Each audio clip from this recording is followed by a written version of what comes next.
Dulu. Sampai ambrol tadi ya Allah. Kok ini, Bah? Ya Allah, ya Rabbi. Ya Allah, sampai ambrol kok ini Mbak Jati? Ya Allah. Allahu Akbar. Ya Allah, kasurnya gak rubuh kasur. Ya Allah, Mbak Jati ngarep. Ya Allah, ya Allah. Ya Allah.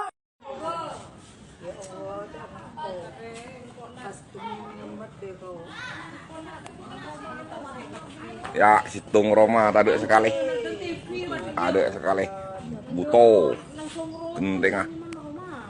Budian.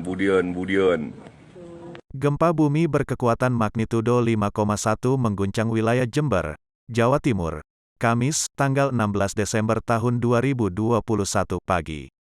Melansir laman Badan Meteorologi, Klimatologi dan Geofisika, BMKG, gempa bumi terjadi sekitar pukul 6:01 waktu Indonesia Barat.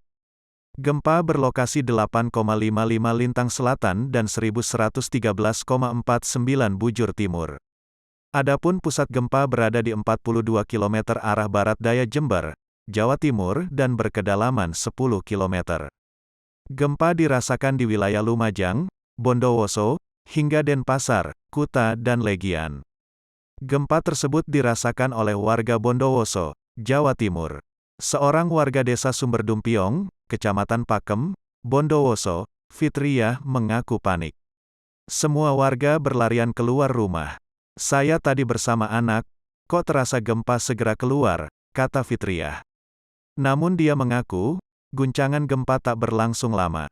Terasanya hanya sekian detik, ujar dia. Ketua Badan Rescue Nasdem Jember David Handoko Seto mengatakan, pihaknya mendapatkan laporan ada beberapa rumah warga yang ambruk di wilayahnya. Rumah tersebut berada di Desa Sumberjo, Sabrang hingga Ambulu, Jember. Saya mendapat laporan ada rumah warga yang ambruk, kata dia pada kompas.com via telepon. Menurutnya kerusakan yang dilaporkan cukup parah. Info sementara tidak ada korban jiwa. Getaran gempa juga dirasakan oleh warga di Banyuwangi, Jawa Timur.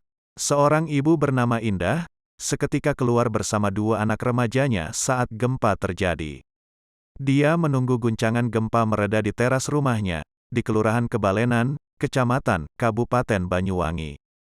Ibu kira ibu pusing, ternyata gempa. Kenceng ya, kata Indah, Kamis. Anggota Tim Reaksi Cepat, TRC, Badan Penanggulangan Bencana Daerah, BPBD, Banyuwangi melaporkan gempa terasa di beberapa kecamatan di Banyuwangi.